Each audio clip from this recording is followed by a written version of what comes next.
This is Mike Maloney, and Mike is my gold expert. And the reason gold is so important, gold and silver, is because gold and silver is God's money. It's money made by God.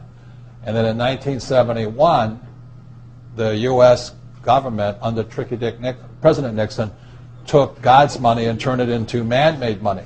Never in the history of the world, this is the thing, never in the history of the world has this ever happened. In 1971, the U.S. and Nixon convinced the entire world to replace gold and silver with paper money. This stuff. Cash is trash. So the reason we have so much volatility in the world today is historically, since the time of the Romans and the Greeks and the French and the English and the Germans, every time they have taken God's money, like silver here, and replaced it with man-made money, there's been economic volatility. Now the problem is, so the dollar is going to keep dropping. So one of the reasons I can predict what's going to happen is I can predict the dollar will keep dropping simply because the U.S. government and now the euro, the European central banks, are printing so much of this trash. So you'll see gold going up in price, oil going up in price, real estate going up in price, because this is trash.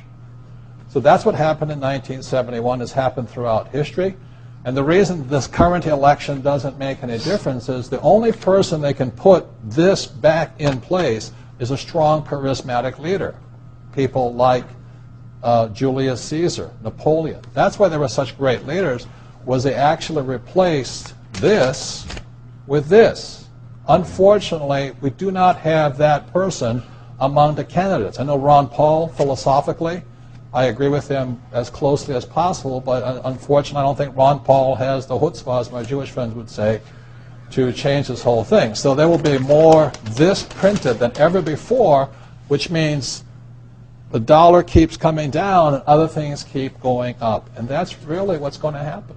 It's predictable. And eventually this will go to its true worth, zero. So all of you savers out there and people trying to save this trash, you're going to lose big time. With that, Mike Maloney.